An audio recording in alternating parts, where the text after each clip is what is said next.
আন্তর্জাতিক গণতন্ত্র দিবসকে ঘিরে বিএনপির সমাবেশে যোগ দিতে নয়াপল্টনে জড়ো হয়েছেন দলের নেতাকর্মীরা। সমাবেশে ভার্চুয়ালি যোগ দেবেন দলটির ভারপ্রাপ্ত চেয়ারম্যান তারেক রহমান। একই সঙ্গে বিভাগীয় শহরগুলোতেও কিন্তু সমাবেশ এবং শোভাযাত্রা করছে বিএনপি, এবং রংপুরে তাদের সমাবেশ আছে। চট্টগ্রামেও তারা ওয়াসা মোড়ে সেখানে আন্তর্জাতিক গণতন্ত্র দিবস উপলক্ষে শোভাযাত্রা এবং সমাবেশ করছে।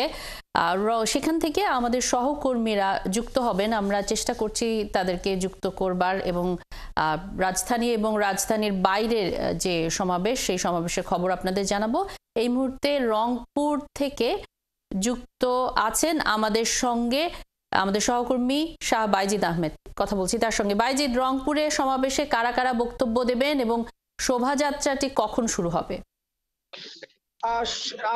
সমাবেশ এখনো শুরু হয়নি। আমরা কালেক্টরেট ঈদগাহ মাঠে আছি, আর নেতা কর্মীরা বিপুল উৎসাহ উদ্দীপনা নিয়ে রংপুর বিভাগের প্রত্যন্ত এলাকা থেকে তারা মিছিল নিয়ে তারা এসেছেন, এবং আস্তে আস্তে আমরা দেখতে পাচ্ছি বিভিন্ন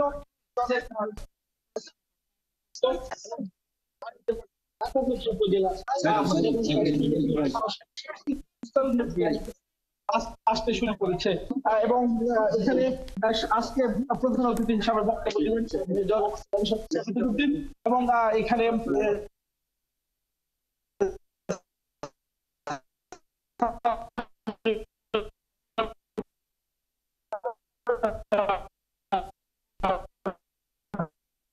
বিএনপির নেতারা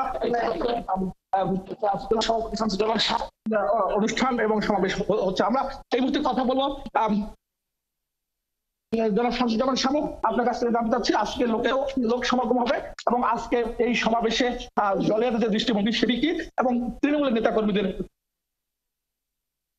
উৎসাহ উদ্দীপনা কেমন দেখছেন? জানেন যে গত 5 তারিখে বাংলাদেশ আবার নতুন ভাবে স্বাধীন হয়েছে। বাংলাদেশের মানুষের দীর্ঘদিনের আশা আকাঙ্ক্ষা, বাংলাদেশের মানুষ তাদের ভোটাধিকার, গণতন্ত্র, আইনের শাসন, সর্বস্তরে সমাজ ব্যবস্থা, সুষ্ঠু সমাজ ব্যবস্থার জন্য বাংলাদেশের মানুষের যে দাবি, এই দাবি পালনের জন্য আজকে যে অন্তর্বর্তীকালীন যে সরকার, এই সরকার যে কাজ করছে তার সাথে সাথে বিএনপি এই অন্তর্বর্তীকালীন সরকারকে সহযোগিতা করে যাতে একটা সুষ্ঠু, অবাধ এবং নিরপেক্ষ নির্বাচন হয়, সেই নির্বাচনের মাধ্যমে বাংলাদেশের মানুষের দীর্ঘদিনের আশা পূরণ হবে, সেই কর্মসূচিকে পালন করার জন্য আজকে আমাদের এই কর্মসূচি।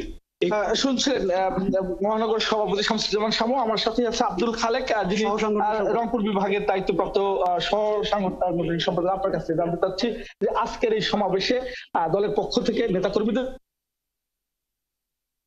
উদ্দেশ্যে কি ধরনের মেসেজ দেওয়া হবে, একই সাথে জানতে চাচ্ছি যে তৃণমূলের এই রংপুর বিভাগের নেতাকর্মীদের মনোবল কেমন? ধন্যবাদ আপনাকে। 15 সেপ্টেম্বর বিশ্ব গণতন্ত্র দিবস। আমাদের আজকের কর্মসূচি বিশ্ব গণতন্ত্র দিবস উপলক্ষে। বাংলাদেশে গণতন্ত্র ছিল না, 15 বছরে কোনো গণতন্ত্র ছিল না, কোনো ভোট হয়, মানুষের কোনো অধিকার ছিল না কথা বলার। 5 তারিখে স্বৈর শাসকের পতনের পর বাংলাদেশে নতুন করে যাত্রা শুরু করেছে গণতন্ত্রের জন্য। বাংলাদেশে এখন যা আছে, দেশের জনগণ চাচ্ছে, যে জন্য আমরা আন্দোলন করেছিলাম স্বৈর শাসকের পতন, পাশাপাশি একটি ভোটাধিকার প্রয়োগের জন্য, জনগণ যাতে ভোট দিতে পারে সেই জন্য আমরা যেভাবে দাবি করছি, একটি হচ্ছে পতন হয়েছে দাবি, এখনো আমাদের ভোটের অধিকার, যেটা আমরা চাই সরকারের কাছে একটি সুষ্ঠু নির্বাচন যেন হয়। গণতন্ত্র আপনারা শুনছিলেন দলের নেতা। আমরা দেখতে পাচ্ছি যে এখানে একজন পঙ্গু তিনি এসেছেন এই সমাবেশে, বিএনপির নেতা কর্মী, সে এই আন্দোলনে পঙ্গু হয়েছেন এবং তার একটি পা এবং একটি হাত কিন্তু চলে গেছে।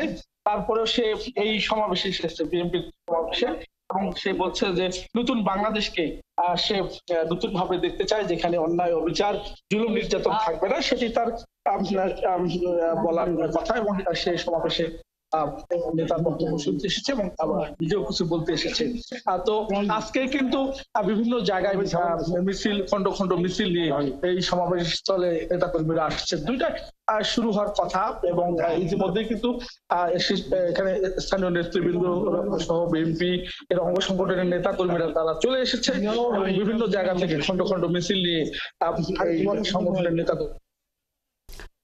ধন্যবাদ শাহ বাইজিদ আহমেদ, সঙ্গেই থাকবেন। আমাদের সাথে রংপুর থেকে যুক্ত ছিলেন সহকর্মী শাহ বাইজিদ আহমেদ। এবং যেমনটি বলছিলাম, আন্তর্জাতিক গণতন্ত্র দিবস উপলক্ষে রাজধানীর সহ বিভাগীয় শহরগুলোতেও বিএনপির শোভাযাত্রা এবং সমাবেশ রয়েছে। এবং রংপুর থেকে যুক্ত হয়ে সহকর্মী যেটি জানাচ্ছিলেন যে রংপুরে সমাবেশটি কিছুক্ষণ পরেই শুরু হবে এবং সেইখানে যারা বিএনপি নেতা কর্মীরা রয়েছিলেন তারাও বলছিলেন এবং দলের পক্ষ থেকে তারা কি ধরনের বার্তা চান সেটি নিয়েও কথা বলছিলেন।